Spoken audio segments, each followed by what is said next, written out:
هذا النادي اللي شاف الصعاب. والله يستاهل. لا ملعب يا يابا، لا دعم، ممثل وممثل بابل ما عنده يعني ملعب. بشرفك يعني بابل ما بيها ملعب.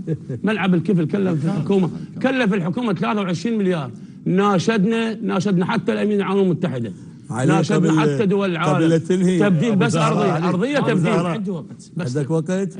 ملعب الكفل ملعب الكفل اسمع مني، تفضل. دزوا لي فيديو للحمامات مالته، والله العظيم استحيل نشره. ديروها طب استاذ علي وحق العلي، الملعب سلام الله عليه ابو الحسن. احنا هسه هم كل شيء خذوا من عندنا، اعطونا بس الرياضه. احنا ناس يعني هاي الرياضه تقضي على المخدرات، مو سهل ولا نكسب الشباب نضمن المستقبل. وين المستقبل؟ اعطونا الرياضه، مو ادعموا الرياضه. هاي المنشات الرياضيه اللي بخطر، كل محافظه مع احترامات لهم.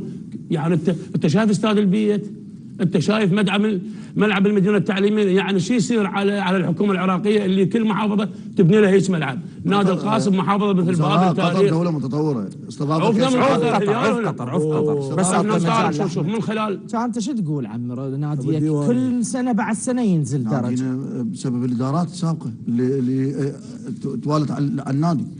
مليار و200 مطلوب النادي، 9 لاعبين محترفين بسبب الادارات السابقه. وهسه النادي درجاته مع احترامات الانديه المحافظه يلعب ويا الدغاره ويا